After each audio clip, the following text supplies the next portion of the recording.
Hey, family, y'all come on in. I've been waiting on y'all. Come on. We're getting us some fresh fruit and vegetables. They have some pretty okra and zucchini. My mom got her some zucchini and squash. She got her a watermelon. I have me 3 oranges. What is this right here, Mom? Oh, peaches. She got her some peaches right there. My oranges right there. Yeah, we thought we would come to the market stand because more okra and green beans, tomatoes. Yeah. Oh, I'm in my mom's tent. She said she liked the little okra. She said she don't like the big okra. So, Sybil knows her stuff.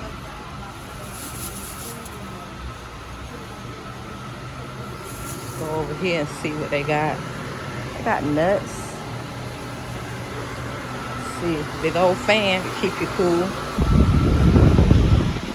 Garlic and what is this? Ginger. Oh, I think that's yellow roots. Pecans. There. Ooh, they got canned goods.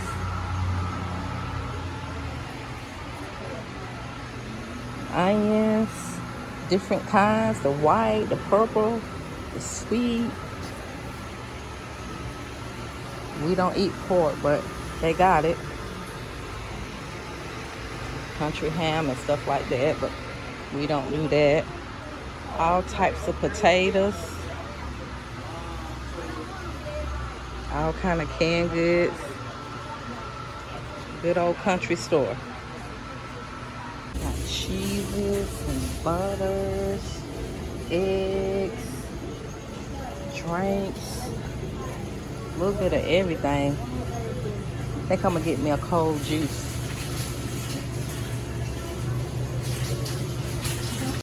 So my mom, aka Sybil, she had did her egg rolls already. She actually has already cooked the meal for today, which is Friday. But I'm in here doing our food for tomorrow because starting Friday evening today, when the sun sets, starts our Sabbath day. So I'm in here about to make a few things. You see my mom, she's already did her, she's got some chicken that she did over here. She also has some like these woutons, you know, she did some rice. So it's kind of like she did like a kind of, you know, with the rice, the egg rolls, kind of like a Chinese kind of night kind of thing. And over here, as you can see, I have just shredded my cheese. And I got some of my ingredients out because I'm about to do my hash brown casserole. So I'm prepping that up and I'm going to do that for tomorrow because I don't cook on the Sabbath day. So I'm about to make my hash brown casserole up, and I do my potatoes myself. You know, I get the grater and do them, shred them myself. And then so I'm gonna get that on, and then I'm also gonna do some Rice Krispie treats for the boys, and my other son wanted the chocolate cake. So I'm gonna be in the kitchen for a little while. So let me get my let me get my onions on because I'm talking to y'all, and look, I'm about to burn my butter. So let me get my onions on, and I'll come right back. Okay, so I got my onions going in my black skillet. I like to saute my onions before I put them in my hash brown casserole. Now, I have made my hash brown casserole and didn't do it, but after I did it and tasted it, I prefer to kind of like saute them a little bit. So I have my onions in this, well, I call it my grandmom's skillet because it is her skillet that I now have. So, and this is the skillet that I make my cornbread in as well. But, so I got my onions sauteing. Now I'm about to grate up my hash browns. So I got about 6 potatoes down here in the sink. So I'm going to move this because I'm not going to quite work on my Rice Krispie treats right now for the boys. So I'm going to move this off the cutting board so I can start shredding up these potatoes for my hash browns. Okay, so now I have some, well, I think I did about 2 potatoes so far. So I had put them on the grater that I actually use for my cheese. And I shredded them up, and see the consistency of this? I cannot get this if I buy these out of the store already pre-cut. So I like the thinness of them. They make my hash brown casserole taste so good. And when I do all this extra step, like sauteing my onions, doing my potatoes on my own, it just tastes so much better, you guys. So let me get through straighten up these potatoes, and then I'll put the hash brown casserole together. Okay, so now I am finished straightening up my potatoes. These are about 6 medium-sized potatoes. Now, it's optional if you want to shred them with the skin on, but I just peel my potatoes and then shred it. So I just want to tell you guys that, because I don't think I told you how many potatoes that I actually use. But just like 6 medium-sized potatoes, and this is like over a pound. Okay, so it looks kind of weird right now, but when I put it together, it's all going to taste delicious. So the cheese that I used was Cracker Barrel sharp cheddar cheese. I got maybe about a cup of each of these things. Like I have a cup of the shredded cheese. I have a cup of sour cream. You see pepper. I have pink Himalayan salt. And then instead of cream of chicken, I don't use cream of chicken. Just something about that meat texture. It just, I don't know. But I use cream of mushroom. And then the red seasoning that you see right there is actually like chicken bouillon cube powder. So I still can get that flavor that I want without having that cream of chicken. So everybody do their own hash brown casserole according to what their family like and what they like. So this is what I prefer, and this is how I prefer to make it for my family.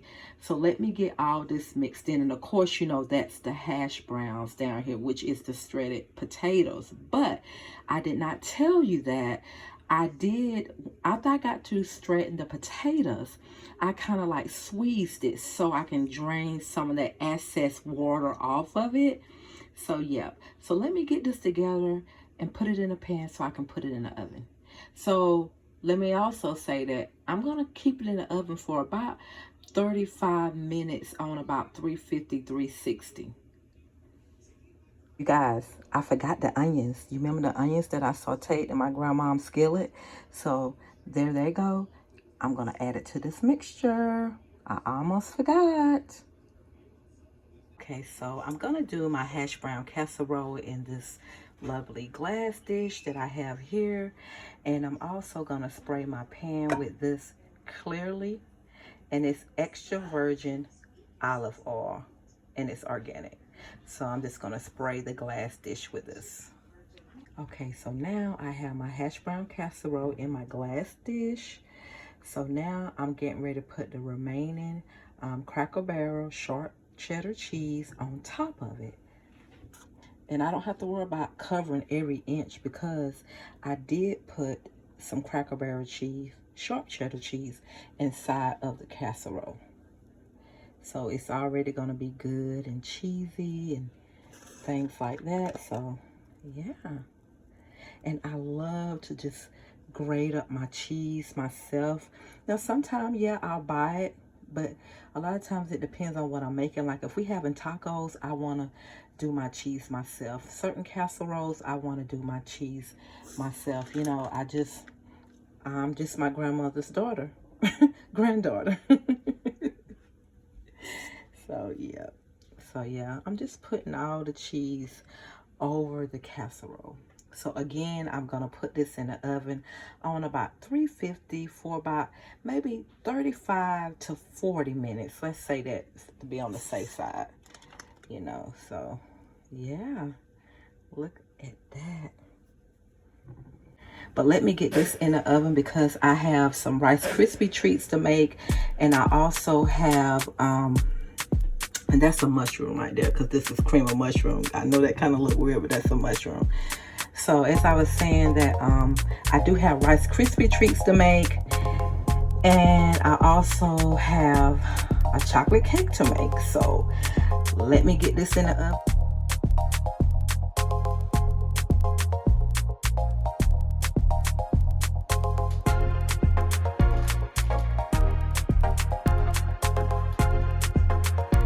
Okay, so I have the hash brown casserole out of the oven. So let's see how it looks inside.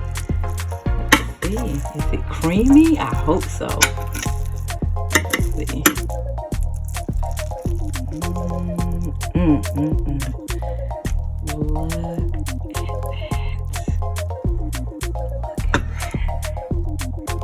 Okay, so let's see. It's creamy inside. Look at how creamy and cheesy that is. So this is my hash brown casserole, and it's nothing like that crunch of that cheese right there. And let me taste a little bit. I know it's gonna be good. I make this a lot.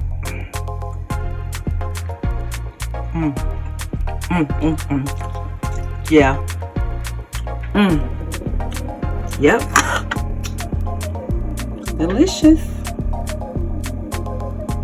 Okay, so I just pulled the cakes out the oven, and today I decided to do a box cake because I knew I was going to be in this kitchen for a while, and I just took the hash brown casserole out.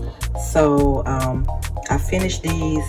And if you don't know anything about when you do have to make a box cake, if you decide to, you can always add 1 extra egg, add milk instead of water, and add 2 sticks of butter. So as you can see, and I have tried this several times, yeah, the cake does taste good. So I decided to do the Duncan Hines marble fudge chocolate cake. So I just stuck my toothpick in them, and they both look delicious. So I'm gonna let those cool so I can make up my icing for these. And so I'm gonna put these on the side, take them off of the hot stove, because that's important to put them somewhere else where it's cool at. And I'm gonna put these on the side, and then I'm gonna do my last thing, which is the boys' Rice Krispie treats. Now I have 4 boys, so one of my next to oldest son, he wanted a cake. So I thought, well, I don't feel like doing it from scratch today, but I do got a box cake, so I know how to make it taste real good. So that's what I decided to do for him. So the next thing I'm gonna do is to do Rice Krispie treats. So yeah, they came out pretty good. They look good, they look moist, and every time I try this little hack with the extra egg, the milk instead of water, and the 2 sticks of butter instead of the oil, my cakes always come out so moist, and so pretty. So you guys, if you can't make a cake from scratch, and maybe you can like I can, but sometimes you just have so much other things to do, let one of these ways be your shortcuts, okay? Because it comes out good every time. I gotta say, it comes out very well every time. So I am gonna make chocolate icing to go on top of this. So again, let me get busy. Okay, so I finished the boys' Rice Krispie treats. I just left them in a pan like this. Sometimes I make them up into balls, but today I decided just to keep them the way they was and let them cut them up in squares.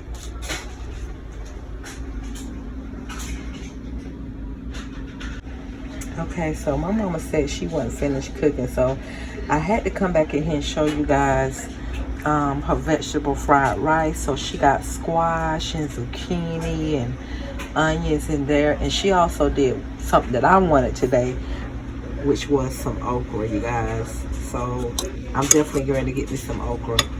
Yeah, this made me think about my grandma. If you know anything about that, leave something in the comments for me. So I thought I would put me some of my mom's vegetable fried rice with my okra, and then I put me a couple of wontons. So lately I've been eating this sauce right here, you guys.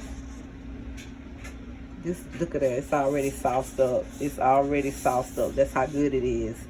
But this is the original Japanese barbecue sauce. And let me tell you guys, it is really good on about.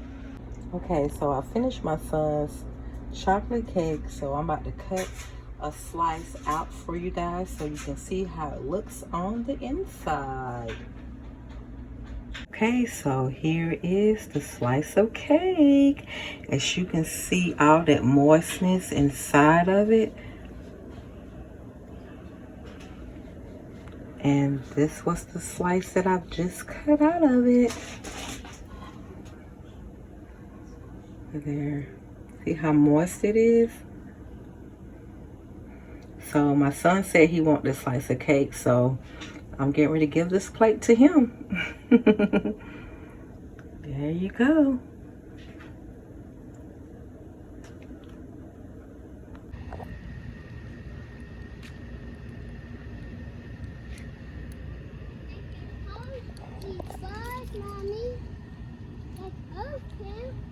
Stay still. Don't touch that. Mm-mm.